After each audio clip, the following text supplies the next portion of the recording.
Hey there. I forgot my mic stand, so I gotta hold my mic. I think I have to hold my mic too because I'm set up in a rather precarious position here. Get it. This mic weighs like 150 pounds. I love it. It's a heavy duty mic. It's tough shit. I know. There we go. Now I can see all of your gorgeous face. You look moody today. It's raining outside. Uh, Oh, it's really gross. well, you know that rainy days are the perfect days to make break up pasta. So Is that from a song? it's another YouTuber. Oh, okay. Since we're Rainy making days. videos. Is it any different than the boiling water recipe? No, except for there's a note that says I break up with you under the pasta, but then Gotcha. you still get the pasta, so it's kind of less severe. I would want like a breakup steak or That would be nice too, but if you're sushi. breaking up with somebody, you don't really have to impress them that much. I know, but I mean, if I'm getting dumped, I'm like, I want to milk it for all it's worth. Let's get some Dom Perignon in there and maybe some calamari and some, thinly sliced veal. Hmm. I'd want to break up lobster, like a I, whole c- lobster. Just like I- grab the thing and smash it. yeah, that would be great. Because, Let's, you get to take out all your aggression, but then hmm you get delicious lobster. you can break something while you break up, Exactly. rather than breaking a television or somebody's head or all the other things you could break up. Yeah. Yeah. Anyway, shall we get Anyway, started? hi. Hi.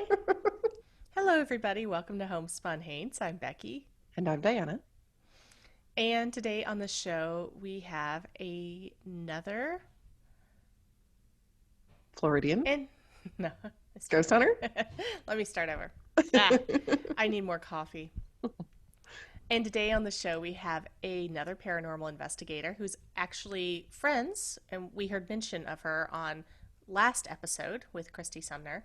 This is Miranda with Ghost Biker Explorations, and it's pretty cool. She gets on a motorcycle and rides to her investigations. She's kind of a badass. So, So that begs the question, do you think ghosts might be attracted to or slightly, skittish around loud noises like motorcycle? I don't know. Maybe it just depends on how they were in life. Ooh, true, Hmm. true, true. Yeah. Huh. I never really thought about that. Like if you think about fish, they don't like loud motor sounds, but I don't know if ghosts are like fish.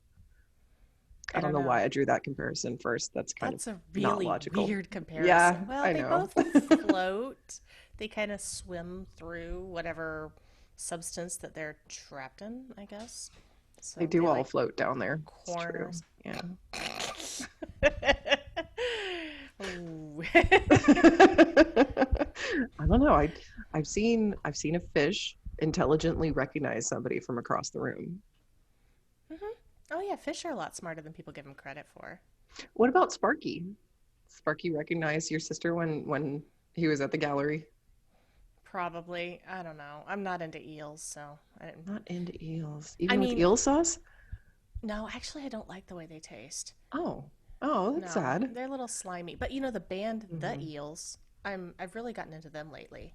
Oh, good. Okay. Well, Yeah, they're still around. Do you remember that song they did, Novocaine for the Soul, yes, back I when we believe were, so. That was a a while lot ago. younger? Yeah, they're still Yes. around, still Oh, making good cool. music. So that's the kind of eel I like. All right. All right. Yeah. Yeah, no, not into the. No, I don't like them raw. I don't like them cooked. Raw it would be a little much because yeah, I'd be kind of like slurping on some okra raw. It's really chewy and Ooh, okay, don't get me gooey. started on okra. Okay, I guess we have to talk about okra because our guest is actually from my neck of the woods, my Yeah. original neck of the woods, Tennessee, which is just thrilling for me because she is actually going to delve into the history and the actual artifacts associated with one of my favorite childhood ghost stories. It's so twisted. So these are Nice. this is the sort of thing that, we got read to at night to put us to sleep as little Tennessee children. Be good children. But bone tubs upstairs. Yes, exactly. Very I don't know spooky. how I got into that. Okay, so yes, Okra. Did you have okra growing up? I love okra. It's my favorite veggie, except it's, like a fruit or pod. But yeah, I would eat okra at every meal if I could. It's so hard to get. I like it pickled. I like it fried. I like it just grilled on the grill. Okay, it's not hard to get here. Ah, nice. Maybe I do need to move to No. Atlanta. Mm, I keep putting it in my cart order and it keeps being like substituted with zucchini and stuff like that. Like that is not the same just no, because it it's grows on a not. vine. Mm-hmm. Mm. Zucchini's a lot better. Okay, no, so here's the thing. Okra, I can't handle okra Oh, because I grew up in Tennessee and it's just sort of a rite of passage. If you grow up in Tennessee, you gotta eat okra, you gotta eat grits. I mean, those are two big ones. Black eyed peas, we had a lot of. Um, and my mother would stew it. oh. Yeah, See, I yeah. was gonna say I like all those things, but nothing's good when it's stewed, is it? No, Really no, good? no. So we were talking about eels. It's kind of like that, Stewed keeping them eels? different flavor, but yeah, just Yeah. about as chewy. I used to make it It's stewed when I was in New Orleans, and that was kind of the way. And I was like, I don't understand what's the uh, big deal about this vegetable, but when you put it on the grill and get it charred, it's delicious. Doesn't not when taste you have like the eels. associations I have. True, It's I just not. understand. Yeah, No, I no can't more eat okra seaweed in for any me. form for that reason. Yeah, totally. Oh, okay. Yeah, that's right. You got food poisoning from that as a child, or as a teenager, As a the college twenties. student, yeah, Like he's still a child when you're in college. no, I was like 17, 18 or Mm-hmm. something. Yeah, Yeah, I definitely consider myself a child in those days. right. Right. Oh, Okay. So that's actually a thing. That wasn't just my mom being cheap. stewing the okra, you mean? Yeah. Yeah. Oh yeah, yeah. I think it's kind of a traditional way to fix it. So the more you stew Mm. it, you're supposed to stew it with tomatoes or something acidic so that the Mm-hmm. goo kind of breaks down. Oh. There's a name for vegetables that have goo. I don't remember what they're called, but there's a special name for them. Eel sauce. Um, Mucilaginous, I think it's what it's called. Really? Yeah. Somebody Ew. correct me if you know the correct term, but I think it's mucilaginous. Wow, that just makes it so much worse. I don't know. I have weird connotations with language. So mucilaginous reminds me of the Spanish word murcielago, which means bat. So it Well, makes me wonder if bats would also be gooey. I just associated it with mucus. Yeah, that too. Since we were, talking about our guest and the bathtub with bones, Oh yeah, our guest. you've dealt with bones a lot. Oh yeah. Yeah, because that was your profession. Part of school was dissecting cadavers. And Uh I've huh. dissected cadavers of many different species, from Annelida to hominid. Yep. What is Lots of bone work. Annelida? What is Annelida? Worms. Oh, okay, okay. So do they have spines? Do they have No. bones? No, no, you start basic in biology and go up. Okay, all right, Yeah. gotcha. Yeah, I've Yeah. dissected worms. It's not very Um, fun. It's kind of like, no, oh, the inside of a worm looks the same as the outside of a worm. Cool, good to know. gosh, it's kind of Yeah. like dissecting a brain. True. I did get to Yeah, dissect a brain. That was fun. My you cut teacher it was always open. like, no, I didn't get to cut it because I went to school in Florida where there's a statute of limitations on how many times you need to use a cadaver before you get a replacement cadaver. So they didn't let the students actually do the cutting. We just kind of watched them being cut apart and then we reassembled them like puzzles. It was Okay, weird. That's why there's that's very few medical schools in Florida. Anyway, but yeah, so basically there was a professor who would go through the pieces of brain and he was kind of exuberant. And so he would always, call the front row of this classroom the splash zone because you always got a little bit of brain juice on your face if you were in the front row. I like was always in the front Gallagher, row, but it always. was braids. Like Gallagher, but with brains. Yes, Oh gosh, did you exactly. get to wear a raincoat to class? Lab coat, of course. Mm-hmm. It's Mm-hmm. basically the same. Lab coats are pretty waterproof. It was interesting. We had one student who was pregnant, so she couldn't go in the classroom because, you should probably not expose your unborn fetus to formaldehyde juice every day. So she would watch on a video camera, like over the shoulder from her like from a different classroom down the hall. She didn't even get to do it from home, but she was Oh my just watching gosh. us dissect brains, and just you could hear her audio just ew, you're not even here. It was bizarre. But yes, no, I have lots of experience with bones, however, not actually bones in a personal bathtub. I mean, it was nefarious and illegal.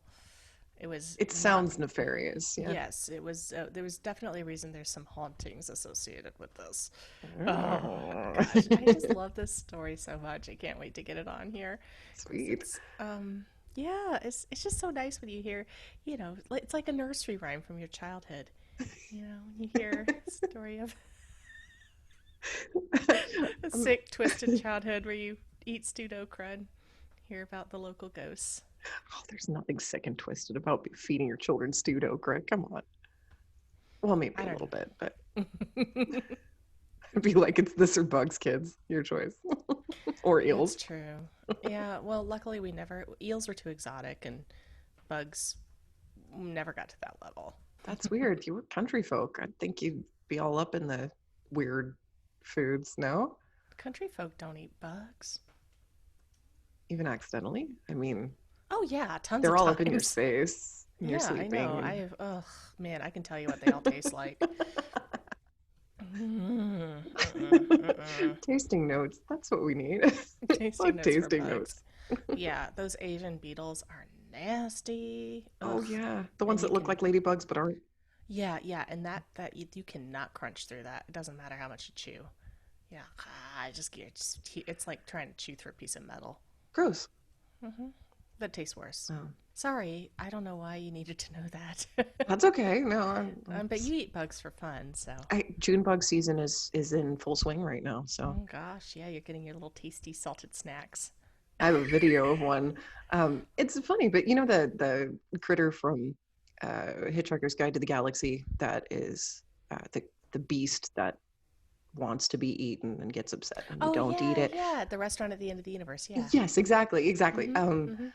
That's kind of how I feel about June bugs because every time I light my fire pit, I've got a screen over the top, and they all go right to that screen and try to crawl into the fire.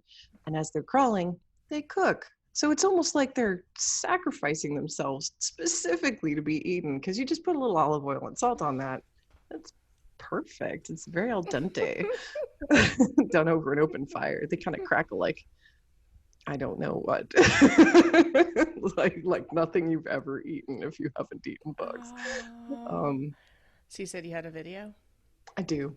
I don't have a Mm. video of me eating it because it went into the fire in the last throes of its life and decided to burn up. But Maybe it didn't want to be eaten. it's almost like it was hanging in the balance there. But yeah, just June bug after June bug after June bug just lands on the top of that fireplace. Like, And what are you gonna do? I mean, you wouldn't want I that to go to mean, waste. you can either bury them in the woods somewhere very sacred, or you can eat them. But really, what else are you going to do with them? Oh yes, because that was my second thought would be to provide them a proper burial. Do you have a third idea? I mean, I don't know. I mean, I tend to flush bugs down the toilet, but that's I'm all. not taking them in the house. Oh, that's true. Yeah, They're because you're bugs. outside. I mean, I'm sure the birds would be like, "Ooh, cooked morsels." That's probably what ended up happening, I imagine, as the fireplace Mm, cooled the next morning. yeah. My father-in-law was a plumber. He's retired now, but and I used to tell him how I would always flush roaches down the toilet because I had enough instances where I would kill them and throw them in the trash and they would come back to life because they're roaches and they have like a zillion lives. Yeah. And you know how that is. Yeah, I mean, they could be like squished with, only three legs left and their intestines coming out the back end and they still crawl out that trash can. They're like, Yep. hey, I'm still here. It's true.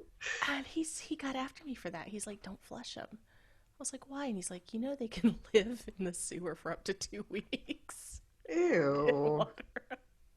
They can live for 2 weeks without, like, underwater Yeah, submerged? apparently. I don't know. They carry a bubble of air with them underneath their disgusting I don't shell, or what? know. I mean, they can survive a nuclear holocaust, so maybe they can do that. But anyway, that's why I mean, I trust that he knows because he's been in sewers. Like, when they first immigrated to the U.S., he was the guy cleaning the sewers. For a Skilled better craft. life. Yeah. Right, for like a buck a Yep. day. Chicago.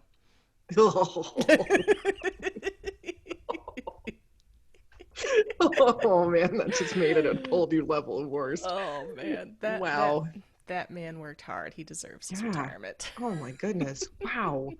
So, okay, so when you flush a potentially squished cockroach, it can survive in your pipes, in the pipes between your toilet and the sewer for 2 weeks. That's what I was told. That's some crazy resilience. See, I think, I think there's some things we could learn from roaches, really. Yes, have much simpler systems, fewer bones, Right. exoskeletons. It's like hibernation. Bears do it. Why couldn't we? Just kind of slow everything down so you can Well, survive underwater for 2 weeks. in some countries, they have the siesta, which I think is brilliant. It's like, it's just hot. Let's just sleep. It works. Mm-hmm. Oh, I love the Mm-hmm. siesta. I I do. know. I know. Except And the rest of let's. my day, I feel groggy. I guess you get used to it. I could sleep for 4 hours at night and then sleep for 4 hours during the day. That would work for me. That sounds lovely. Doesn't it, though? Mm-hmm. Mm-hmm. I wake up after 4 hours anyway. That was my night. Oh, Mm-hmm. sorry. See, I have this problem. I edit these podcasts really late at night. Like around 1 in the morning, I pass out. And then guess what I dream about? through the witching hour.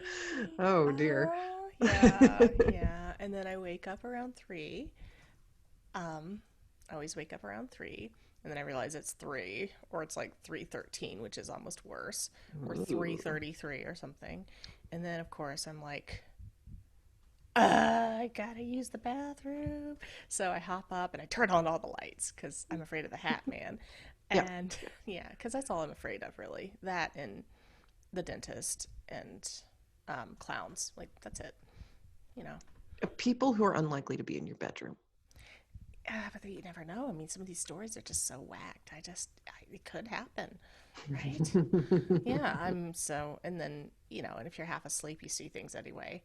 Yeah. And I do this thing where I have one eye open. So when I go in the bathroom, that eye gets used to the light. And then I switch when I come out so I can still see in the dark with the other eye. Then make That's my way back to the genius. bed. Yeah. Wow. I'm going to try that. I never Uh-huh. turn on the lights, though. I know this house like the back of my hand. Oh, I Better than know the the back of my house. hand. I know the house. It's just the things I see that shouldn't be there when I don't turn on the lights. Yeah. Yeah. When I had that weird dressmaker's dummy with the big black veil on it for Halloween, every time I went out to get water from the kitchen, it was pretty freaky. I I just saw go in the this. pitch blackness, and every once in a while, it just kind of brushes you. Oh, Shadowy right? figure. I saw this like white willowy thing out of the doorway last night. It was probably just the play of the light, but I was like, nope, nope, nope, nope, nope, nope. Not looking, not doing another double take. We're just going to pretend I didn't see that and go right back to bed. Oh, the basement stairs have been freaking me out at night lately. Yeah. Strange noises coming from down there when it's very dark. Really? Probably just because I just installed a new fan down there, but Oh, I don't know. It's weird noises. you have to go give it a normal explanation. It's weird noises. It's not necessarily fan noises, but maybe I riled stuff up by installing a fan. Oh, you mean like rats? No, God, no. What sort of stuff's in? Like, what does it sound like? I don't know because this is usually like really late at night when I go see that part of the house because it's usually because I woke up in the middle of the night because I was too hot or too cold and go to adjust the thermostat, which is right by the basement stairs. And so, as I'm passing by, it's pitch black because I don't want to do like now that I know the one eye trick, I want to do that, but I didn't want to get used to the light and then go back to bed. But yeah, I usually go try to adjust the thermostat. And when I'm adjusting the thermostat, I had to get real close to it because it's pretty dark. And then, I'm pressing the buttons, and right behind me is the basement door. And I'm always hearing like little creaks and stuff from there. Does it sound like someone walking up and down the stairs? A little bit, maybe. Oh. I don't know. I don't know what it is. I just got chills. Excellent. My job here is done. In Anyway, Yes. well, let's get our guest on here and hear about one of my favorite childhood ghost stories and her investigation of those premises and the bathtub with the bones. Yes. Can you insert some motorcycle firming here? Vroom, vroom, vroom, vroom. There you go. I'll find Perfect. some sound effects. Yeah. No, that was great. Okay. All right. We'll just use that. All right. That was perfect. I loved it. All All right, right. let's go talk to Miranda, the ghost biker.